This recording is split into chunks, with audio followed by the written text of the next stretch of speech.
Vijayawada CID కార్యాలయానికి TDP అధినేత చంద్రబాబు వెళ్లారు. సిఐడి ఆఫీసులో పూచీకత్తు సమర్పించారు. ఇసుక, ఇన్నర్ రింగ్ రోడ్, మద్యం కేసుల్లో చంద్రబాబుకు హైకోర్టు బెయిల్ ఇచ్చింది. ఆ తర్వాత గుంటూరు జిల్లా సిఐడి కార్యాలయంలో పూచీకత్తులు సమర్పించేందుకు చంద్రబాబు నాయుడు అక్కడికి చేరుకున్నారు.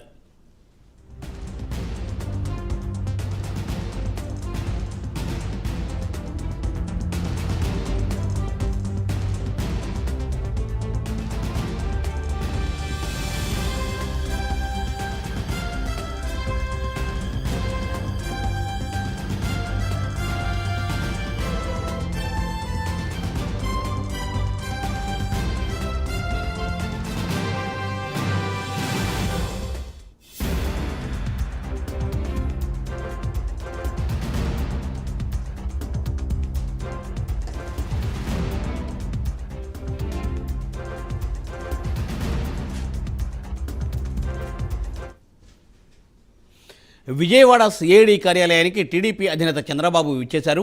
సిఐడి ఆఫీసులో పూచీకత్తులను సమర్పించారు ఆయన. ఇసుక, ఇన్నర్ రింగ్ రోడ్, మద్యం కేసుల్లో చంద్రబాబుకు హైకోర్టు బెయిల్ ఇచ్చింది. ఆ తర్వాత గుంటూరు జిల్లా సిఐడి కార్యాలయంలో పూచీకత్తులు సమర్పించేందుకు చంద్రబాబు నాయుడు కాసేపట్లో చేరుకుంటున్నారు. దీనిపై మరింత సమాచారం మా ప్రతినిధి రవికృష్ణ అందిస్తారు. రవికృష్ణ,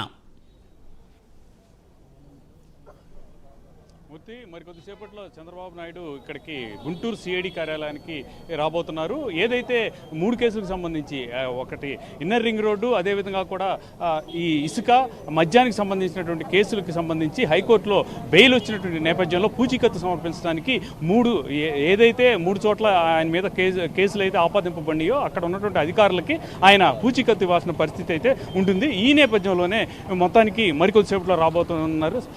దీనికి సంబంధించి మరింత వివరాలు తెలుసుకునే ప్రయత్నం చేద్దాం.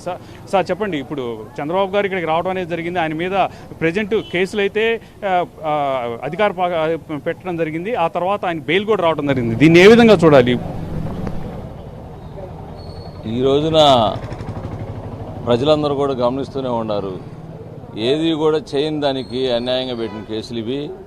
నిలబడే కేసులు కాదు.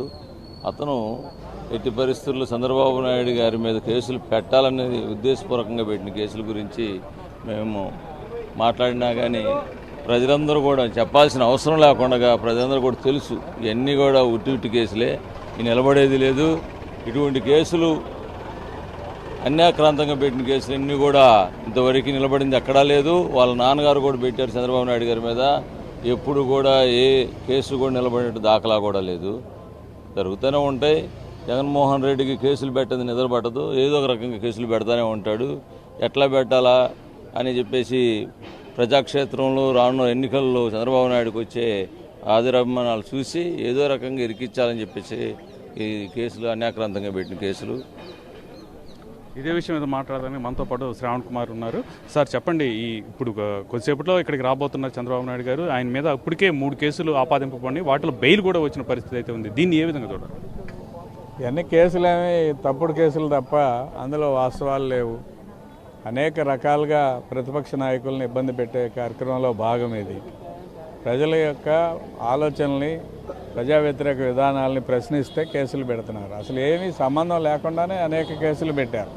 దాదాపు 23-24 కేసులు గతం నుంచి ఎప్పటి నుంచో పెట్టుకుంటూ వచ్చారు. ఒక్క కేసులో కూడా నిరూపణ కాలేదు. ఇది కొత్త ఏం కాదు. చంద్రబాబు నాయుడు గారికి ఎప్పటికప్పుడు కడిగిన ముత్యంలాగా, అగ్ని పునీతుడిలాగా బయటకు వస్తూ ఉన్నారు. ఇది అంతే భాగం. ఇది కక్షపూరితంగా పెట్టిన కేసులే తప్ప అందులో వాస్తవాలు లేవని మేము భావిస్తాం. అంటే ఇప్పుడు ఇన్నర్ రింగ్ రోడ్కి సంబంధించిన కేసు కనుక చూసుకున్నట్లయితే ఇన్నర్ రింగ్ రోడ్ అనేది ఇంతమటికి ఏర్పాటు చేయలేదు, కానీ దాంట్లో పెద్ద ఎత్తున అవినీతి జరిగిందని చెప్పారు. దీన్ని ఎలా అసలు ఐడెంటిఫై చేయాలి? 2-3 అంశాలు మీ దృష్టిలో పెడతాను. లేనిది ఉన్నట్టుగా, ఉన్నది లేనట్టుగా. ఉన్నది లేనట్టు అంటే స్కిల్ డెవలప్మెంట్ సెంటర్లు ఉన్నాయి, అవి వాస్తవం. వాటిలో ట్రైనింగ్ అయ్యారు 2 లక్షల మందికి పైగా, అది వాస్తవం. 75,000 మందికి ఉద్యోగాలు వచ్చినాయి, అది వాస్తవం. 42 సెంటర్స్లో ఇది ఉంది, కానీ స్కిల్ డెవలప్మెంట్ సెంటర్స్ లేవు అని చెప్పి కేసు పెట్టారు. లేనిది ఉన్నట్టుగా అంటే అసలు రింగ్ రోడ్డే లేదు, రింగు లేదు, రోడ్డు లేదు, కానీ దాని మీద కేసు పెట్టారు. సో ఏదైనా పెడతారు, పెట్టాలనే ఉద్దేశంతో పెట్టిన కేసులే కానీ వాస్తవాలు లేవని నేను ప్రత్యేకంగా భావిస్తాను. అంటే ప్రజెంట్ ఇక్కడ సిచ్యువేషన్ కనుక మనం చూసుకున్నట్టయితే మాత్రం ఇప్పటికే పెద్ద ఎత్తున కూడా ఇక్కడ సిఐడి కార్యాలయం దగ్గరికి పోలీసులు కూడా చేరుకున్నారు. అదేవిధంగా కార్యకర్తలు నాయకులు అందరూ కూడా పెద్ద ఎత్తున ఇక్కడ రావడం జరిగింది. ముఖ్యంగా కూడా ఆయన ఇప్పటికే ఇక్కడ విజయవాడకి సంబంధించి సిఐడి కార్యాలయం, ఆ తర్వాత కుంచునపల్లికి సంబంధించిన కార్యాలయంలో కూడా ఆయన ప్రజెంట్ అయితే ఇవ్వడం అనేది జరిగింది, పూచీకత్తులు ఇవ్వడం అనేది జరిగింది. ఈ నేపథ్యంలోనే ప్రజెంట్ ఇక్కడ గుంటూరుకి సంబంధించి గుంటూరుకి సిఐడి కార్యాలయానికి ఆయన వస్తున్నటువంటి పరిస్థితి అయితే ఉంది. ప్రజెంట్ మనం చూడొచ్చు అక్కడ వస్తున్న చంద్రబాబు నాయుడు వస్తున్నట్లుగా కూడా మనకు తెలుస్తుంది. ఆయన పెద్ద ఎత్తున కూడా ఆయన్ని తీసుకొని ఇక్కడ ఉన్నటువంటి కార్యకర్తలు ఎవరైతే నాయకులు ఉన్నారో వాళ్ళందరూ కూడా వస్తున్నట్టు తెలుస్తుంది. మరికొద్దిసేపట్లో ఇక్కడికి చంద్రబాబు నాయుడు దగ్గరికి ఇక్కడ సిఐడి కార్యాలయం ఏదైతే ఉందో ఆ సిఐడి కార్యాలయంలోనికి ఆయన వెళ్తారు, వెళ్ళి పూచీకత్తులు అయితే సమర్పిస్తారు. పూచీకత్తులు ఇచ్చిన తర్వాత వెంటనే కూడా ఆయనకి బెయిల్ ఇవ్వడం అనేది జరుగుతుంది. ప్రజెంట్ ఇప్పటికే